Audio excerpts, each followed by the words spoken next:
Um, okay. Hello, everybody. I did my ACIM now Oracle today, and it's really it's very similar to what we were just sharing with each other. I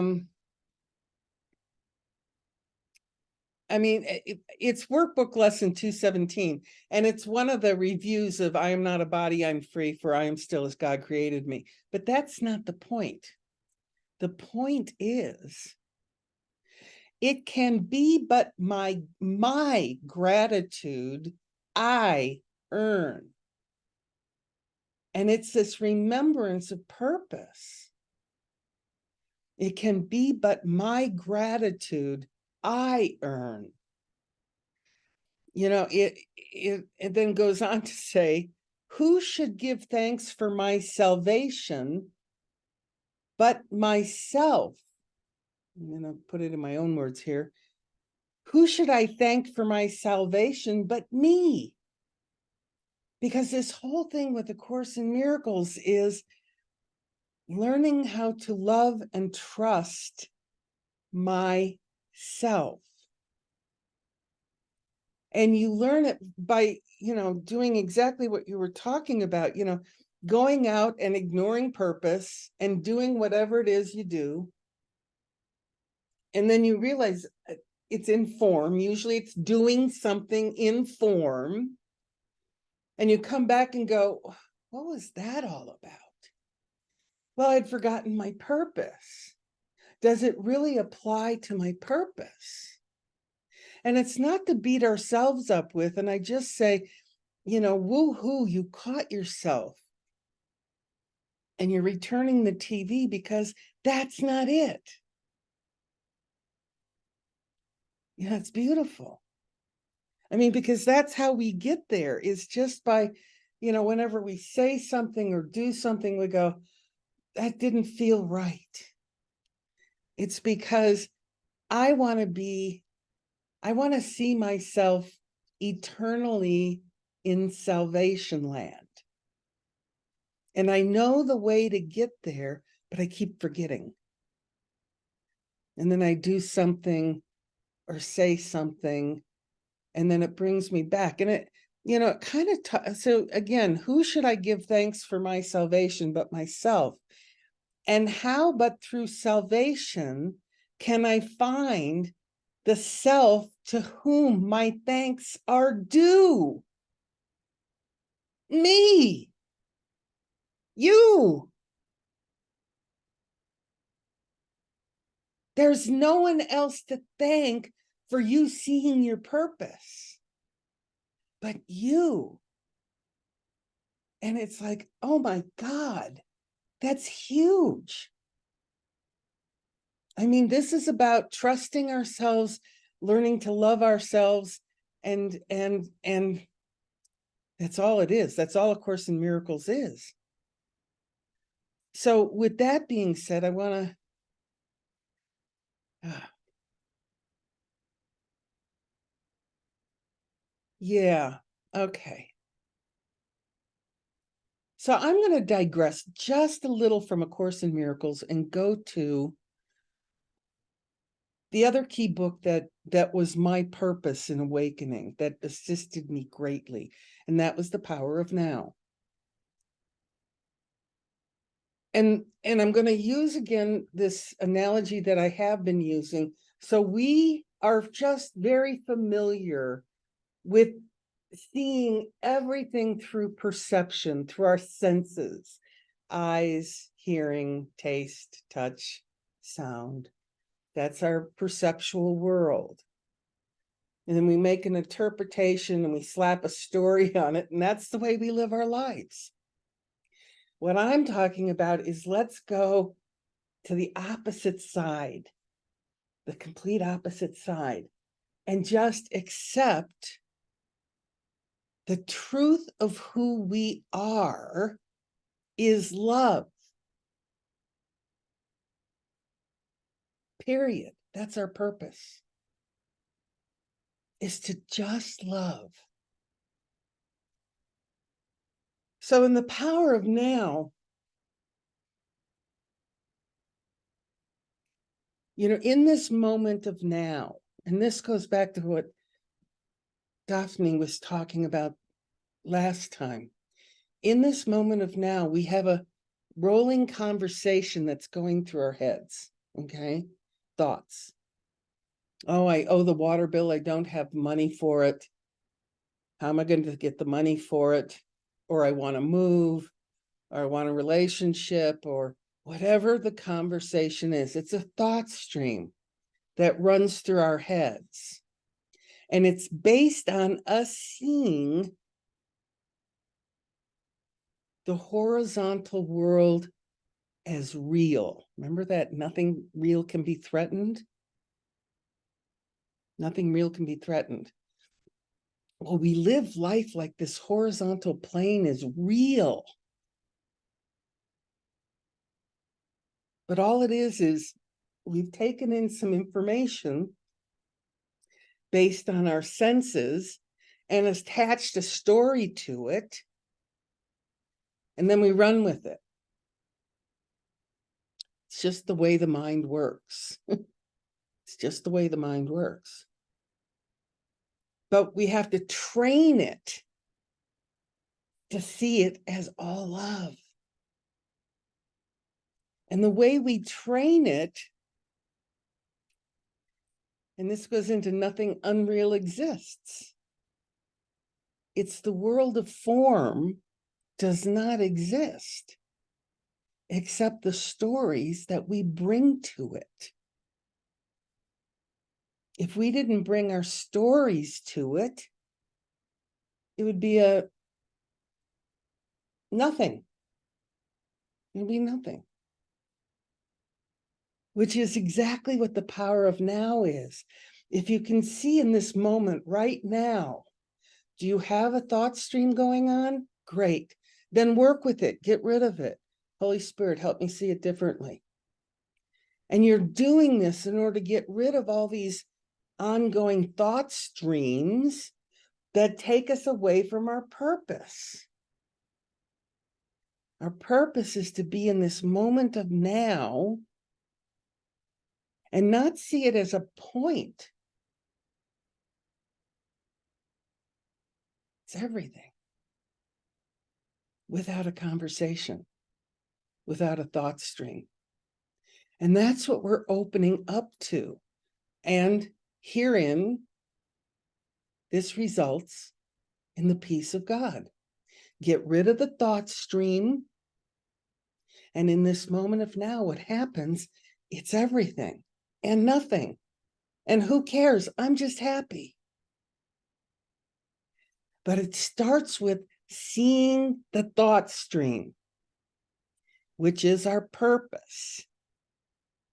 To see the thought stream and go, I think that's a story that's giving me feelings, good or bad. You'd be looking at the TV going, oh, that'll bring such good feelings if I buy that TV. And you look at your thought stream and challenge it. Byron Katie does that. Is this true? Do you need a new TV? Do you know if this is really true?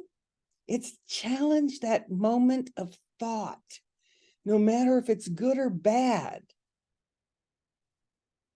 And that'll bring you back to the purpose of, I don't know. Which is a great place to be. That's all A Course in Miracles is talking about. Get rid of that I know mind. It is not doing any good whatsoever. I know I need a new TV. I know I need a relationship. I know I need to move. I know I need, whatever it is. And stop the insanity in the moment. Challenge yourself. Ask for help. Holy Spirit, help me see this differently. And then at some point, it may take some time to completely unwrap that thought stream, because some of them are pretty intense. It's like seeing a big, ball of yarn. It's like, wow, it's going to take something. So every time you get to a knot, Holy Spirit, help me see this differently, to help you unravel the thought stream. Once the thought stream is clear, you enter this vast universe called the peace of God. Now, it only exists in the moment of now. And in training, in mind training, you've got to stop the thought stream, like we talked last week or last Thursday. You've got to stop that thought stream long enough to pray and ask for assistance, whether it's an illness or something equally as intangible, not enough money. When am I going to take a vacation? Whatever it is, you got to stop it. All things will be resolved in the moment of now. Once you get to a place of peace, you'll hear the guidance. And the guidance may say, I think now is the time to go maybe get a TV. But it won't be coming from your I know mind. It comes from the vastness of salvation that you are. And that's our purpose, is to wake up. To finally get out of this blame game called perceptual land. Everything feels real, and it's always a personal affront about something. Not enough, need more, want more, whatever.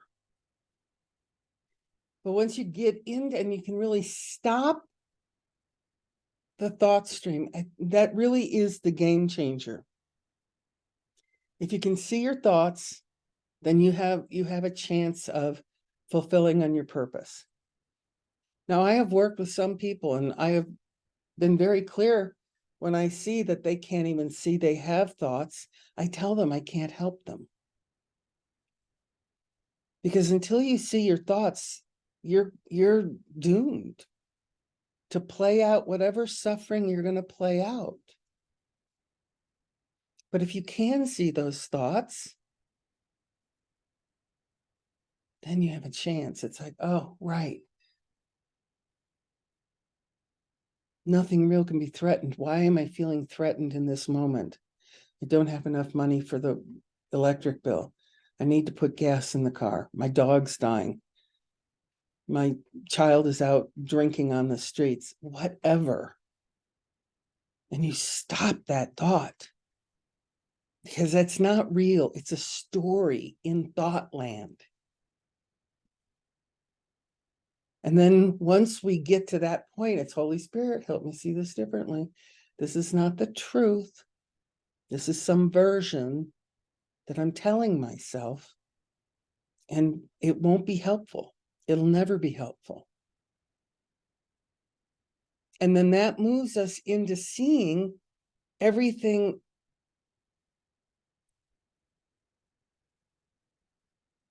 in the world that affects me is just a thought stream. There's nothing happening.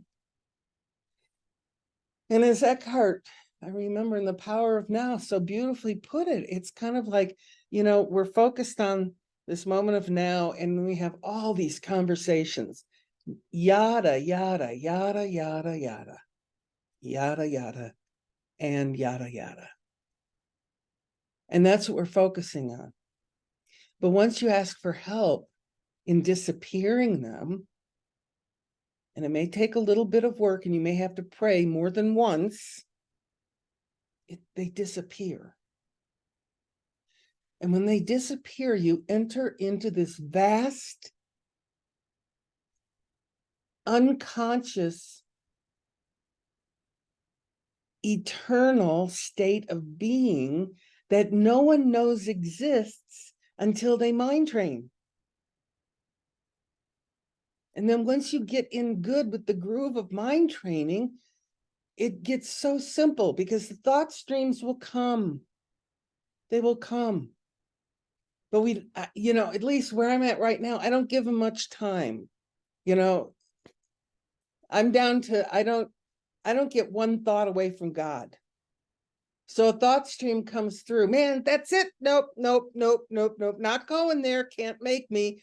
Holy Spirit, this is not helpful. Stop. And then I get back to this vast space of peace. And it does take some skill. And that's why my whole life, my purpose in life right now is to really assist people in mind training. Because that's all there is for me right now. I mean, I really got how clear it was, and it's taken me 10 years, but I don't feel like it'll take anyone 10 years. Because I think we're in the eternal speed up right now. And I know you're all there with me because we're all in this game together.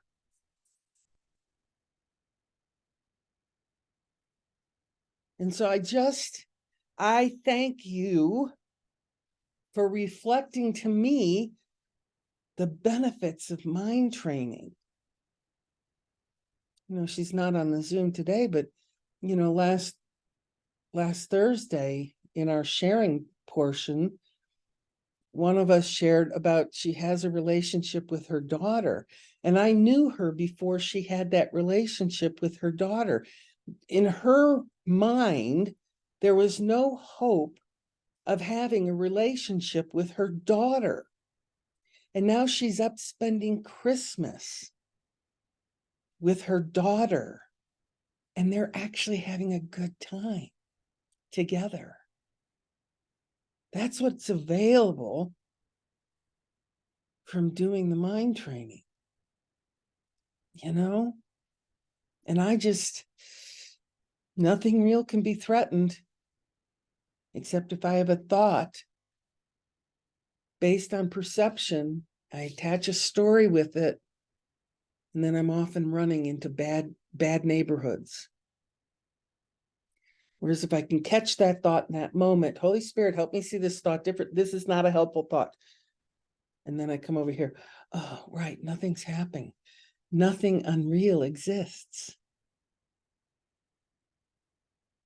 In the world of form, as long as I don't attach a story to it, it doesn't exist. And then what happens is it opens up into this eternal salvation land called the peace of God, or just peace, or love, or truth, or whatever you want to call it. Oh.